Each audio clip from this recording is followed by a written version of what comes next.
Filipenses capítulo 1.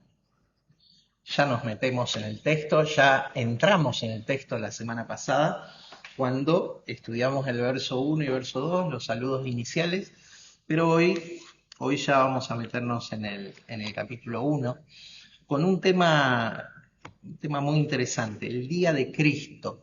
¿Qué es el día de Cristo? El día de Cristo es el día del cumplimiento de todas las cosas. Es cuando la luz es perfecta, cuando el día es total y absolutamente perfecto, maduro. Ese es el día de Cristo. Y el día de Cristo es hoy para nosotros. El apóstol Pablo lo veía de manera anticipada, venía el día de Cristo para él, pero para nosotros el día de Cristo es este cumplimiento, es hoy. ¿Cuándo comienza el día de Cristo? El día de Cristo comienza con la destrucción, la remoción completa de todos los elementos que hacían posible la práctica del antiguo pacto. La ciudad de Jerusalén, todo el orden sacerdotal, aún la nación hebrea como tal, cuando fueron removidas, fueron quitadas en el año 70, en el gran día de la ira de Dios. A partir de ese momento se instaló un nuevo programa de Dios que nosotros lo podemos conocer como el día de Cristo. El día de Cristo es hoy, el día perfecto, el día eterno, el reposo de Dios, como vos le quieras llamar. Estamos en el día de Cristo. Vamos a leer el capítulo 1, en realidad no todo el capítulo, sino desde el verso 3 al verso 11, en dos oportunidades. Primero el apóstol Pablo le va a llamar a ese tiempo que viene el día de Jesucristo, y luego le va a llamar el día de Cristo.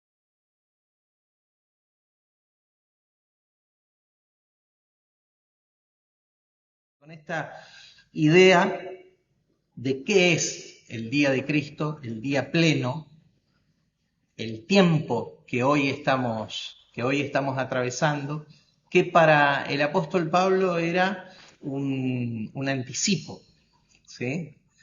Para el apóstol Pablo era venidero.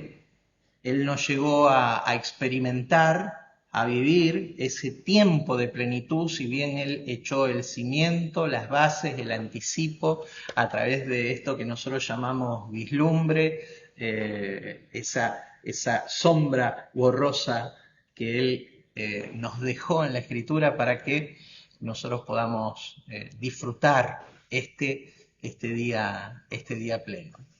Capítulo 1 de Filipenses, verso 3. Verso 3.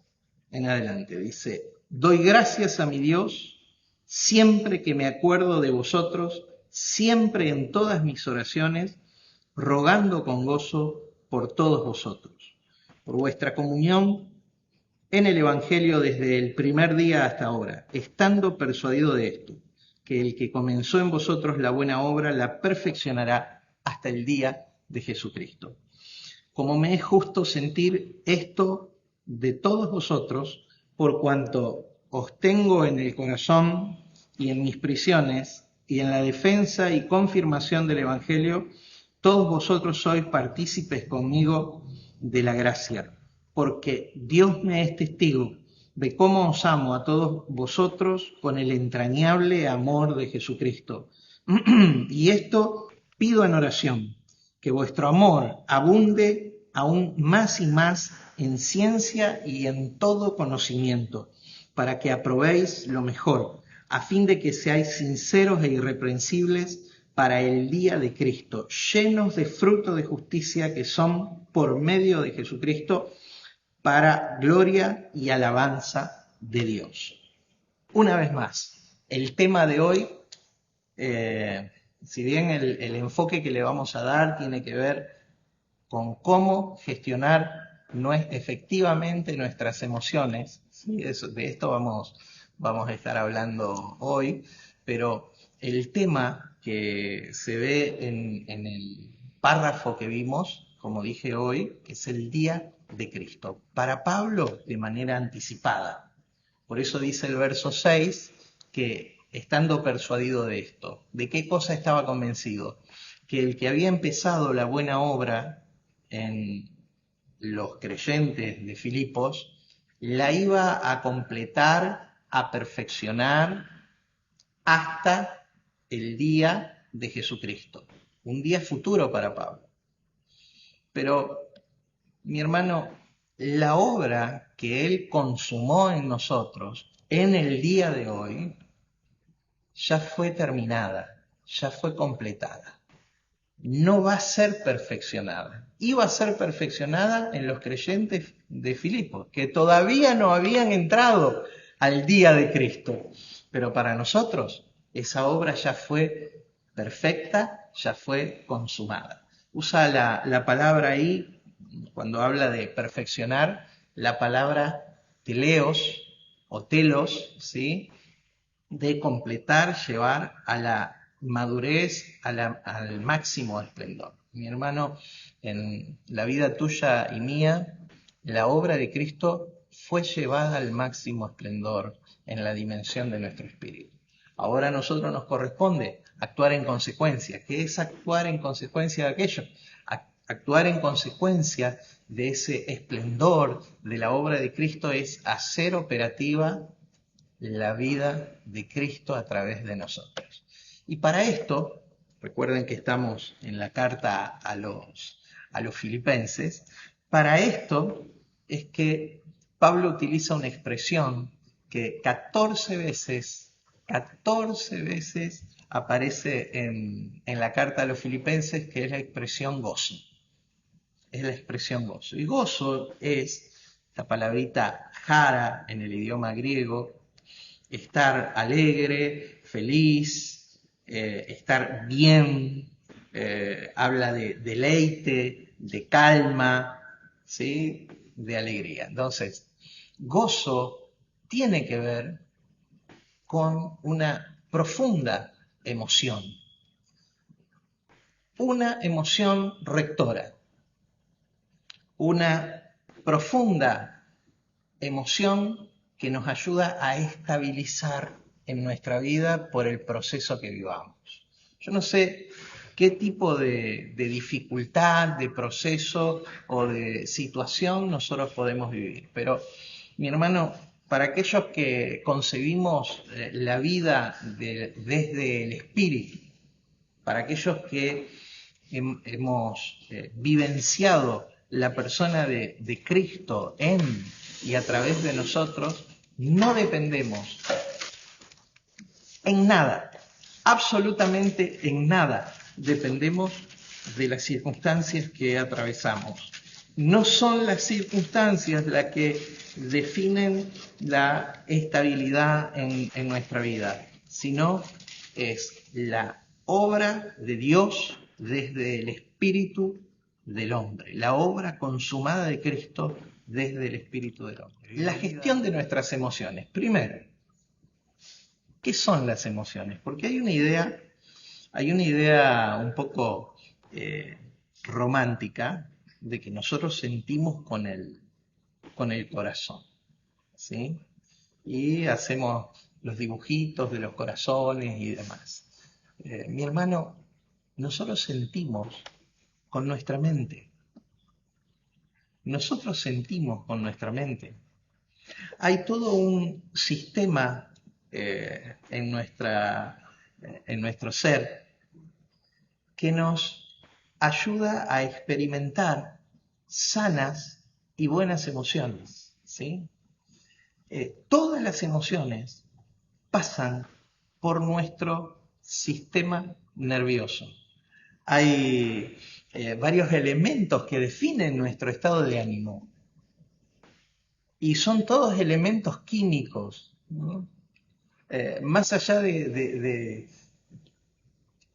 la idea que nosotros podamos desarrollar de lo que es una emoción, que cada uno puede tener, de lo que es una emoción en la vida de nosotros, Una emoción básicamente es dada por un equilibrio químico en nuestro interior. O sea, esto es lo orgánico. Esto es lo orgánico. Pero lo importante es que nosotros podemos influenciar lo orgánico. Nosotros podemos tomar acciones inteligentes para gestionar bien nuestro mundo emocional. Diga gozo, por favor. Gozo. La actitud profunda de nuestro ser interior que nos ayuda a sobreponernos a toda dificultad. Miren, algunas de las sustancias, como por ejemplo hormonas como la oxitoxina o como el cortisol, ¿sí?, que segrega nuestro cuerpo. La oxitoxina que segrega nuestro cerebro, y el cortisol que segregan nuestros riñones, ¿sí?, que son fuerzas que están en tensión. ¿Cuándo se segrega cortisol? ¿Y para qué sirve esta hormona que hace a la reactividad del ser humano? Cuando vos te percibís en peligro, cuando vos estás en una situación límite, cuando estás angustiado, el cuerpo segrega desde la parte superior de los riñones esta sustancia que hace que las células de tu cuerpo reciban un shock, transforman en el proceso biológico, genera energía. ¿Para qué? Para reaccionar, ¿sí? Para reaccionar. Esto hace el cortisol en el cuerpo. Cuando nosotros tenemos un exceso de cortisol, es porque repercute en nuestra conducta como acelerados, estresados, ¿sí? Y cuando es nuestro estilo de vida esa situación, lo que termina sucediendo es que nos terminamos enfermando. Hermano, nosotros podemos gestionar nuestro mundo emocional, y si bien esto tiene que ver con un balance químico, nosotros podemos tomar decisiones inteligentes para que ese balance químico nos dé equilibrio. En el otro extremo del efecto del cortisol, lo contrario a esto, está la oxitoxina, ¿sí?, que se conoce como la hormona del amor. Es lo que genera empatía entre nosotros. Cuando, por el contrario, no estamos tensos, cuando no estamos sobreexcitados, acelerados, sino que estamos calmos, nuestro cerebro genera oxitoxina, ¿sí?, que nos pone en un estado de calma, paz, quietud, y nos genera el espacio para la empatía, para conectar con el otro. Esto tiene que ver con ese equilibrio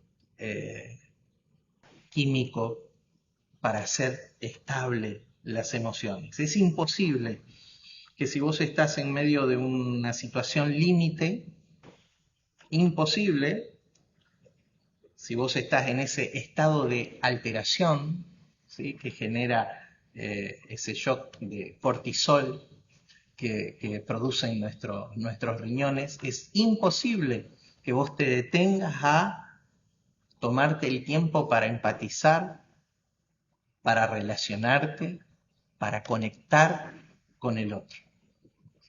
Esto nos dice la ciencia médica de cómo funcionamos nosotros.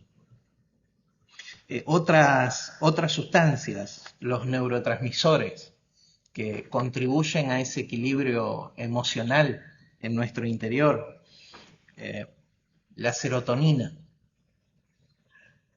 una sustancia específica que nos libera de la ansiedad, de la depresión, ¿sí? Que tienen que ver, serotonina, dopamina, que tienen que ver con la felicidad y con el placer en nosotros.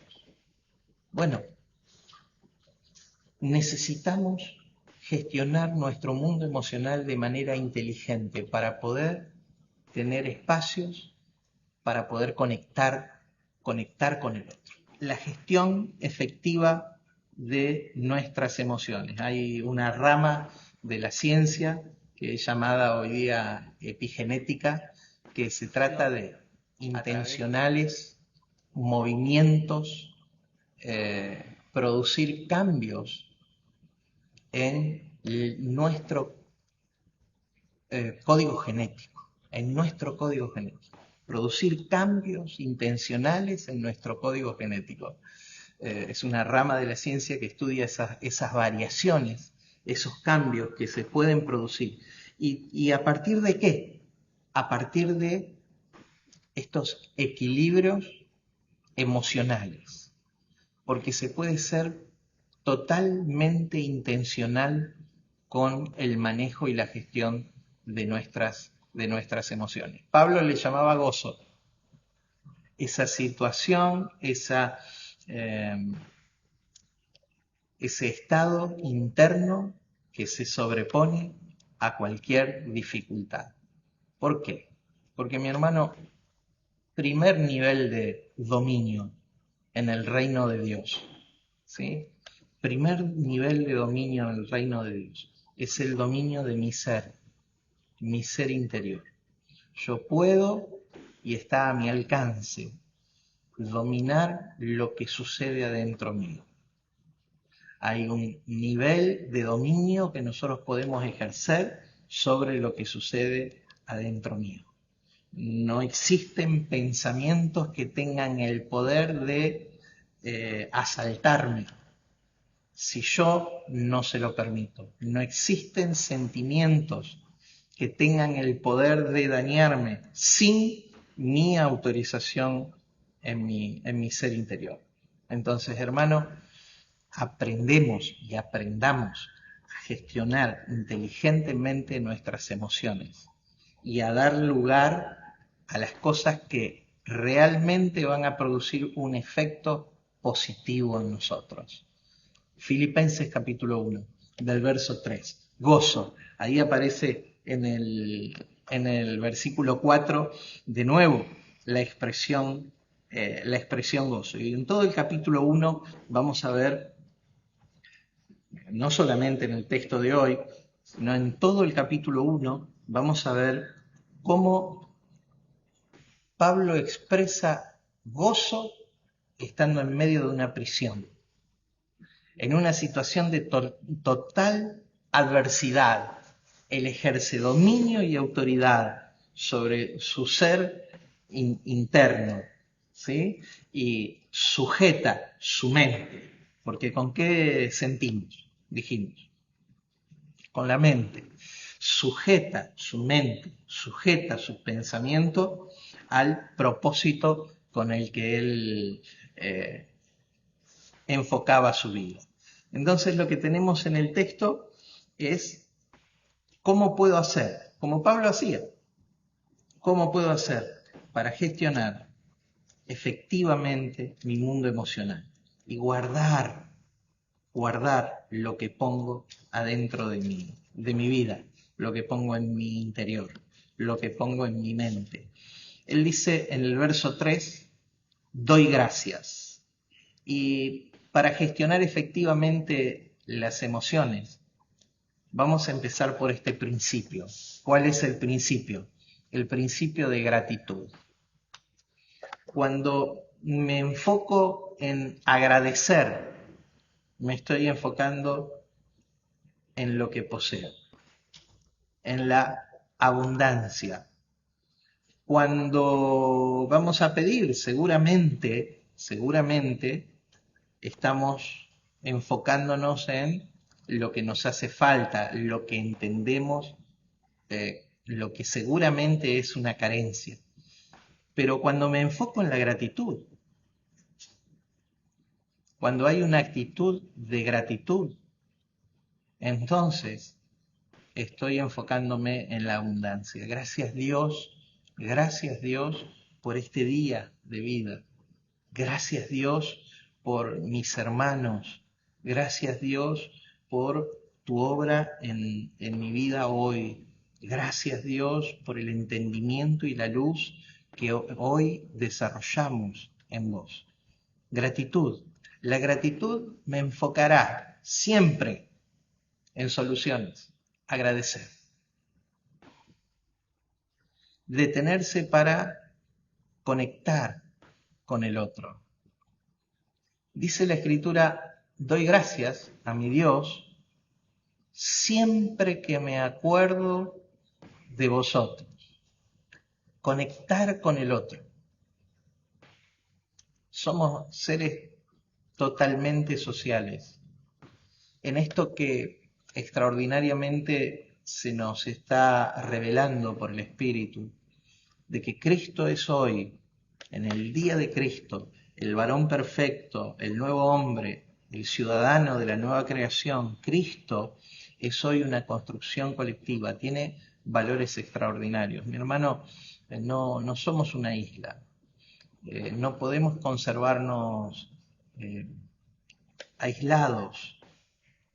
Somos seres sociales, sociables, y el éxito de esa fuerza interna de unirnos, vincularnos con el otro, también tiene que ver con cómo nosotros gestionamos nuestras emociones. Doy gracias, gratitud a mi Dios siempre que me acuerdo de vosotros. Siempre en todas mis oraciones. Recordemos que rogando con gozo por todos vosotros. Recordemos que cuando hablamos de la iglesia de Filipos, la semana pasada lo repasamos, era una iglesia que habían fundado junto a Silas y a Timoteo, ¿sí? El apóstol Pablo, y que desde el primer momento, ¿sí? Los hermanos de Filipos estaban en el corazón del apóstol Pablo. Allí hablamos de 3 personas, hablamos de Lidia, ¿sí? Esta empresaria judía, ¿sí? Hablamos de la mujer esclava que fue libre de demonios, ¿sí? Esta mujer griega, y hablamos del carcelero de Filipos, este hombre romano, ciudadano romano, que también fueron ministrados por el equipo misionero allá y cómo llegaron a Cristo y demás. Siempre rogando por vosotros en mis oraciones. En primer lugar, una sana y buena gestión de las emociones. Primer acción es gratitud, ¿sí? Gratitud. Conservar una permanente fuente y fluido de gratitud en nuestra vida. Dar gracias por absolutamente todo en nosotros. Cuando nosotros conservamos una actitud de gratitud, seguro hay muy poco espacio para la queja, para el conflicto. En segundo lugar, oración. Mi conciencia de unidad con Dios. Mi conciencia de unidad con Dios. Aún hoy día la comunidad científica coincide que tanto la oración como la meditación, ¿sí? Produciendo un abandono del pedido, del clamor, la meditación y la oración producen un orden interno, un equilibrio interno. Aún la ciencia lo está diciendo hoy día. Mi hermano, Oración. Cuando hay alguna situación que aparece en nuestra vida que pareciera levantarse como una amenaza, ¿cuál es nuestra actitud? Ansiedad, depresión. No, oración. Nuestro ejercicio de dependencia. ¿Dependencia de qué? ¿Dependencia de quién? De Dios. Recordamos, un Dios interno, donde seguramente la respuesta a aquella cuestión vendrá de adentro nuestro, vendrá de nosotros, vendrá de Dios operando en y desde nosotros, o en Dios operando en y desde la vida de un hermano. Pero oración, siempre en todas mis oraciones. Proseuge es la palabra en este texto. Rogando. Siempre en todas mis oraciones rogando con gozo, con alegría. Gozo que se sobrepone a toda dificultad. Una oración libre de la angustia, una oración que entrega el objeto por el que está orando. No es una oración que se aferra a aquello, sino que lo suelta en total y completa dependencia de Dios. A ver, Pablo estaba preso en Roma. ¿Qué podía hacer por los creyentes de Filipos más que lo que estaba a su alcance, que era una carta? ¿De quién era el fruto? ¿Quién iba a producir aquel fruto? Entonces Pablo estaba soltando aquello. Yo oro confiando que Dios está haciendo una obra en ellos, pero suelto aquello. No estoy aferrado a ese objeto que estoy deseando, por el que estoy orando, sino que lo suelto a la voluntad de Dios. Entonces, diga, buena gestión de mis emociones. Buena gestión de mis emociones. En primer lugar, gratitud. En segundo lugar, oración con desprendimiento. Oración con desprendimiento. En última instancia, es Dios quien decide aquello, pero es una oración con desprendimiento. En tercer lugar, dice la Escritura, por vuestra comunión en el Evangelio, desde el primer día hasta ahora.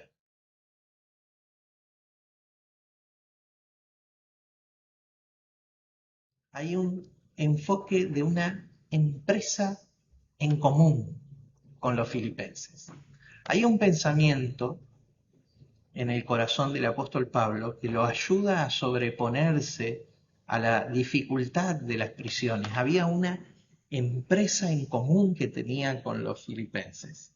¿Y cuál era esa empresa en común que tenía con los filipenses? Es clarísimo el verso 5, por vuestra comunión en el Evangelio, por vuestra coinonía,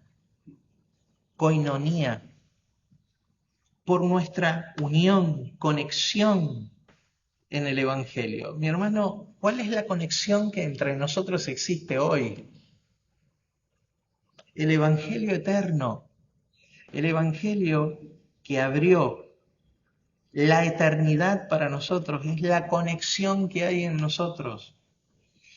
Pablo tenía claro que lo que tenía en común con los filipenses era esa comunión en el Evangelio, esa conexión en lo eterno. Mis hermanos, ¿qué tenemos en común hoy? Esa conexión en lo eterno, con lo eterno, ¿sí? Entonces, había una empresa común que ellos tenían. Mi hermano, ¿cuál es nuestra empresa en común? La comunión en el Evangelio eterno. El conocimiento del Cristo eterno que empuja en y desde nosotros para ser servido en las comunidades donde ministramos. Para nosotros hoy podemos decir a lo ancho y largo de Latinoamérica, ¿sí? Esa es nuestra empresa en común. Hay un conocimiento que está listo para ser servido para el desarrollo y progreso de los hermanos, de la vida de Cristo en y desde nosotros. Esa es nuestra empresa en común. Había una empresa en común en el apóstol Pablo con los filipenses. Dice, por nuestra comunión en el Evangelio, el compañerismo, el compartir que tenían en el Evangelio eterno. Dice, verso 6, estando persuadido de esto, que el que comenzó en vosotros la buena obra la perfeccionará hasta el día de Jesucristo. Ya lo explicamos a este texto. ¿Por qué él habla en términos de algo que todavía no se había cumplido? Porque todavía no había llegado el día de Cristo, que para nosotros es la realidad presente. Dice, verso 7, hablando de la gestión de las emociones, es muy interesante esto porque dice, como me es justo sentir, como me es equilibrado sentir. Y la expresión acá, sentir, es froneo, que significa no solamente es una emoción, sentir, sino es un pensamiento, es un pensamiento. Entonces, como me es justo pensar esto de vosotros. Los pensamientos, hermanos, necesitan, igual que las emociones, todo lo que hay en nuestra mente necesita ser direccionado. Direccionado. Una trilladísima frase dice que nosotros no podemos evitar que los pájaros vuelen sobre nuestra cabeza, pero sí podemos evitar que nos hagan nido en la cabeza. Bueno, así son los pensamientos. Hay pensamientos que surcan nuestra cabeza, pero inmediatamente necesitan ser direccionados y dirigidos, ¿sí? Si nosotros hemos desarrollado un esquema de pensamiento negativo, siempre pensando en lo que falta, en la carencia, que no hay gratitud, negativo, siempre construyendo ansiedad, o frustración o depresión por lo que no se cumplió, ¿sí?, de la expectativa que teníamos, entonces es porque no aprendimos a direccionar nuestra manera de pensar y de sentir, ¿sí? Nuestras emociones y nuestros pensamientos se pueden direccionar, se deben direccionar.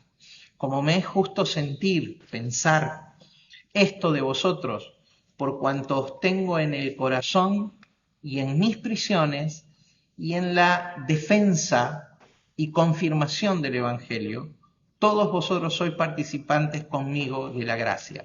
Defensa, en la apología. Pablo tenía muy presente la etapa de la vida que estaba viviendo en ese momento, que estaba atravesando. Él estaba esperando el juicio en Roma, ¿sí?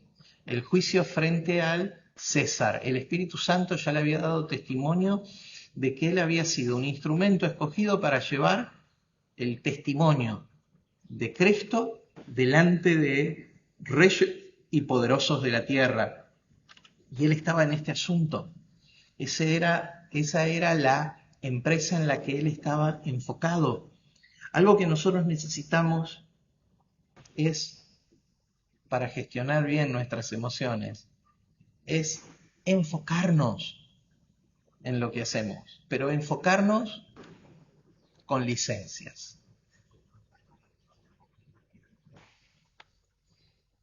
Y quiero ser claro en esto, enfocarnos con licencias, enfocarnos con permisos, ¿sí? No permisos, a ver, que nos saquen de la dirección en la que vamos, pero sí permisos que hagan que el camino no sea agobiante, ¿sí? Mi hermano, disfrutar de lo que hacemos siempre. Disfrutar de lo que... Proponernos disfrutar cada acto de la vida. Como para el apóstol Pablo hubiera sido sentarse a escribir una carta, ¿sí? Proponernos disfrutar cada acto de la vida. Un enfoque, ¿sí?, con la licencia de disfrutar lo que hacemos. Disfrutarlo.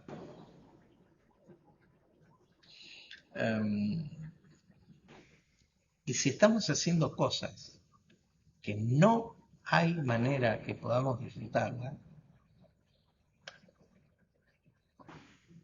tendríamos que plantearnos si estamos haciendo lo que tenemos que hacer. Este hombre podía alcanzar gozo en medio de la dificultad, porque él sabía que estaba haciendo lo que tenía que hacer. Él sabía que estaba haciendo lo que debía hacer. Lo que iba a resultar, lo dice después en el verso 12, hoy no vamos a entrar en el 12, eso es para la semana que viene, en el provecho, que las prisiones de él resultaron en provecho del Evangelio, en avance del Evangelio. Bien, había un enfoque que él tenía, y ese enfoque era la defensa, la apología, ¿sí?, del cristianismo en general. ¿De qué se trataba el juicio con César? Se iba a exponer la razón del Evangelio. ¿Qué era el Evangelio? Miren, para esto el cristianismo tuvo, para ese juicio, a mi modo de ver, el cristianismo tuvo de las mentes más brillantes que existían. Una de ellas era el apóstol Pablo, otra de ellas era Lucas.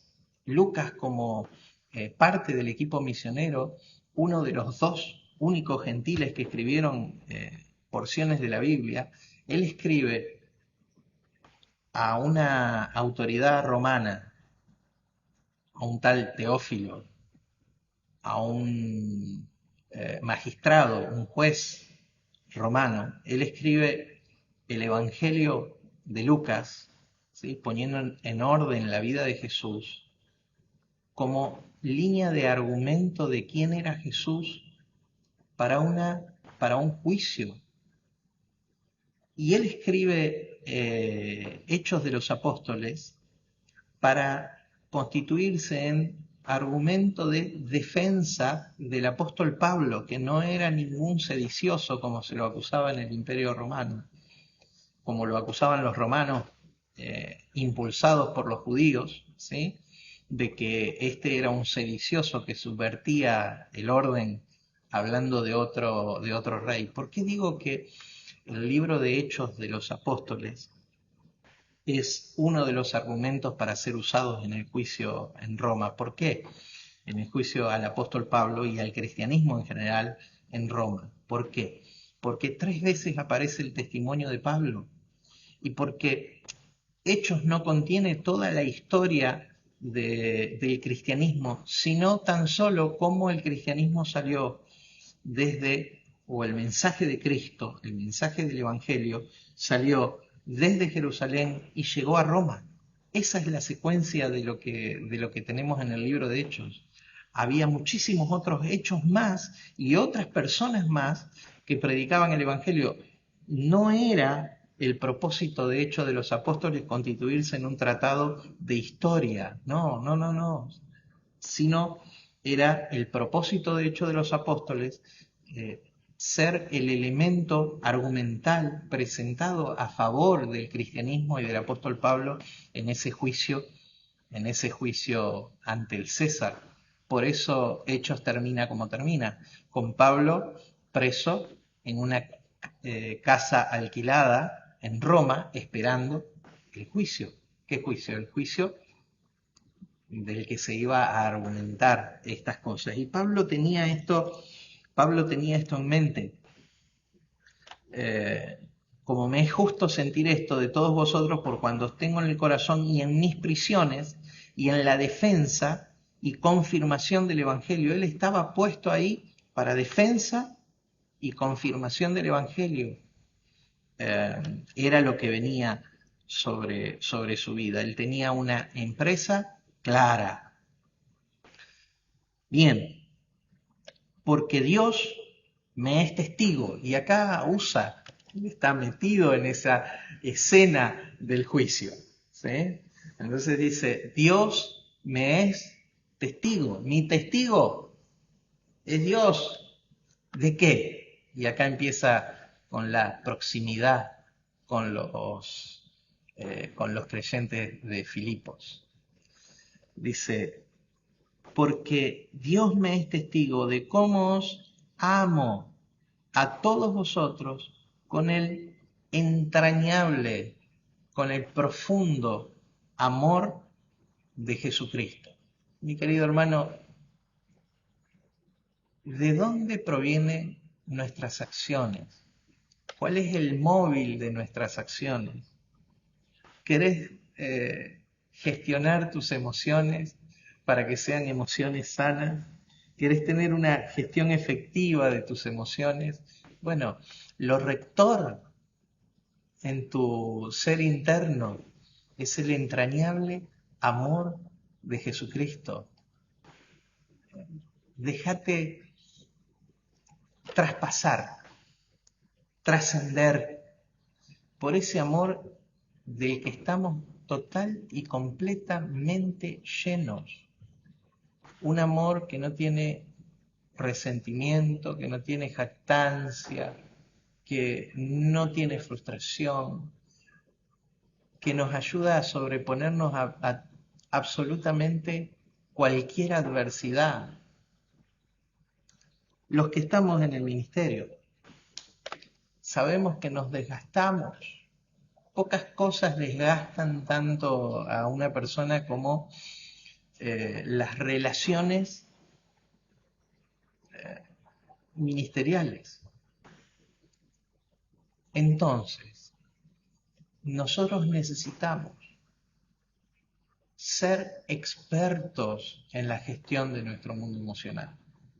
Inmediatamente, ante cualquier conflicto, ante cualquier defraudación, ante cualquier frustración que pudiera aparecer por alguna expectativa colocada, mi hermano, tenemos las herramientas necesarias a través del perdón, a través de reenfocarnos, ¿sí? A través de examinarnos a nosotros mismos, nuestro ser interior. Nadie nos conoce más que Dios y nosotros mismos, ¿sí? Entonces, hermano, necesitamos nosotros entrar en nuestro ser interno y examinarnos permanentemente nuestro mundo emocional. ¿Para qué? Para que no haya cuestiones que limiten el amor de Dios. Y el amor sobrepasará cualquier dificultad que pudiéramos tener. Entonces, animémonos a mirar no con nuestro amor, sino con el amor de Jesucristo, ¿sí? El que Él ha experimentado, ha tenido, del cual ha brotado esa gracia extraordinaria sobre todas las personas y aún sobre nosotros mismos. Y nutrámonos de ese amor para conservar y fortalecer los vínculos. Vínculos que va a haber momentos que van a atravesar diferentes etapas. Por eso necesitamos nosotros el entrañable amor de Jesucristo.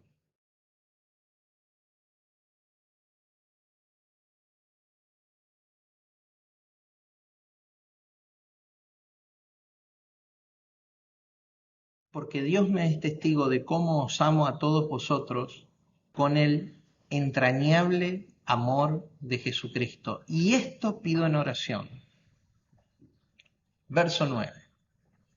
Tal vez el texto más importante del párrafo que veremos hoy.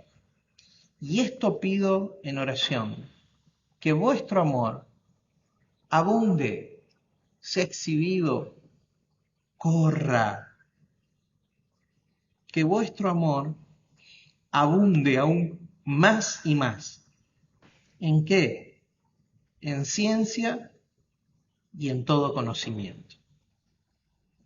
Hermano, la práctica del amor es el fin del conocimiento. El conocimiento no tiene valor en sí mismo, sino nos acerca a estrechar un vínculo con propósito. Entonces, ¿cuál es el fin del conocimiento? ¿Cuál es el fin de la luz que podemos exhibir acá? La práctica del amor, que en definitiva es nuestra esencia y nuestra naturaleza. O sea, ¿para qué el conocimiento y la luz que tenemos? ¿Para producir qué? Para producir el bienestar común, más sublime, más extraordinario que podemos vivenciar, que es que el amor de Dios corra, ¿sí? Que no es nada más ni nada menos que la vida de Dios corra entre nosotros. El fin del conocimiento es el amor. Entonces yo pido en oración, de nuevo, proscunios, oro, para que vuestro amor abunde más y más, más y más, que haya manifestaciones cada vez más claras de amor entre ustedes. Yo no sé cómo será. Estamos en diferentes lugares de Latinoamérica, pero que realmente el amor abunde más y más entre nosotros, más y más entre nosotros. Y esto pido en oración, que vuestro amor abunde aún más y más en toda ciencia y todo conocimiento. Lo contrario a conocimiento es ignorancia, es tinieblas. Lo perverso, lo caído, tiene que ver con la ausencia de conocimiento, con ignorancia. ¿Sí? Bueno, pero la ausencia de amor también, porque el fin de este conocimiento es la expresión del amor, no es otro fin, es la expresión de nuestra verdadera esencia. Hay como un juego de palabras que se ha hecho en donde se cuestiona mucho al religioso que se encierra en un templo, que tiene un alto nivel de compromiso con su organización, pero que no es capaz de experimentar misericordia ni expresiones de amor claras con sus semejantes. O sea, y se ha usado mucho en el juego de palabra del amén que usamos nosotros como el así sea, cuando en realidad significa así es, amén, diciendo que el mundo necesita menos amén y más amén. La realidad es que el mundo necesita más amor, hermanos.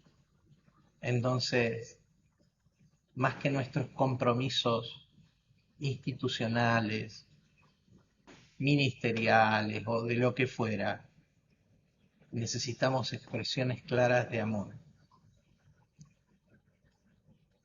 En nuestro entendimiento acá, humildemente desde el norte de la provincia de Santa Fe, un lugar muy chiquito de nuestro país, aportando nuestro grano de arena en los alojamientos para gente en necesidad. O sea, creo que es una forma práctica de amor, ¿sí? Velar por los niños que se vieron vulnerados en sus derechos, como lo hacemos acá en Reconquista, en Flor de Lis, ¿sí? Sin papá, sin mamá, o con papá y mamá, pero que no tienen la posibilidad de cuidarlos, de velar por sus derechos. O como hacemos en Santa Fe, con los adolescentes vulnerados, en medio de situaciones muy complejas, testimonios muy crudos. Yo no, la verdad no puedo hablar de los testimonios, realmente no, legalmente no puedo hablar, pero testimonios muy crudos. Eh, una jovencita, no voy a hablar de su trasfondo, me dice hace 2 semanas atrás: ¿vos creés que yo puedo cambiar mi vida? Como si ya hubiera vivido toda su vida y tan solo tenía 15 años de edad. Con 15 años de edad. Entonces, expresiones de amor práctico es lo que este mundo necesita. Mi hermano, empezá por quien tenés al lado. Empezá por quien tenés al lado, para que vuestro amor abunde aún más y más. Tengo una carga en el corazón porque tuve que cerrar un alojamiento para mayores que teníamos en el auditorio, pero en cualquier momento lo volvemos a abrir. Claro, ¿cuál es el sentido de edificios? ¿Con qué propósito? Y esto pido en oración, que vuestro amor abunde aún más y más en ciencia y en todo conocimiento. ¿Para qué? Verso 10. Para que aprobéis lo mejor, a fin de que seáis sinceros e irreprensibles para el día de Cristo. De nuevo, el día de Cristo como una situación futura, pero para nosotros es el día presente, es el día de hoy. O sea, no necesitamos más nada para amar prácticamente, no necesitamos más nada. Estamos ya completos, estamos en el día perfecto, estamos en el día, como dice un amigo mío ahí en Estados Unidos, el día que nunca acabará, el día perfecto, el día de Cristo, el día maduro, el día del amor, básicamente, el día del amor. Verso 11, llenos de frutos de justicia que son por medio de Jesucristo para gloria y alabanza de Dios. Realmente oro por tu vida, por mi vida, por la vida de los hermanos ahí en los diferentes lugares, las diferentes ciudades donde estamos, para que podamos ser llenos de frutos de amor, para que el Evangelio tenga propósito y sea claramente exhibido y Cristo glorificado a través de la vida de los que hoy somos y existimos en Él, para que seamos llenos de frutos de justicia. Gestión efectiva de nuestras emociones. Recordad, yo gobierno mi mundo interno. Se llama dominio propio. La capacidad de vivir de manera eficaz, gestionar de manera eficaz mi mundo emocional. Menos depresión, menos angustia, menos ansiedad, ¿sí? Más paz, más amor, más propósito, más gobierno de nuestro mundo interior. Mis hermanos, hasta acá llegamos hoy. Oramos. Padre, en el nombre de Jesús, te doy gracias, Señor, porque tu palabra nos instruye, nos edifica, Señor, y nos exhibe, nos lleva, nos confronta, Señor, a ser puestos en la necesidad expuestos a la necesidad, Señor, de manifestar el amor en el que somos y existimos. Nosotros estamos fundidos, fusionados en ese amor extraordinario. En el nombre de Cristo Jesús nos consagramos a esa fuerza edificadora, Señor, que nos ha unido para siempre con vos. En el nombre de Cristo Jesús. Amén. Amén. Nos vemos hasta la semana que viene, mis hermanos.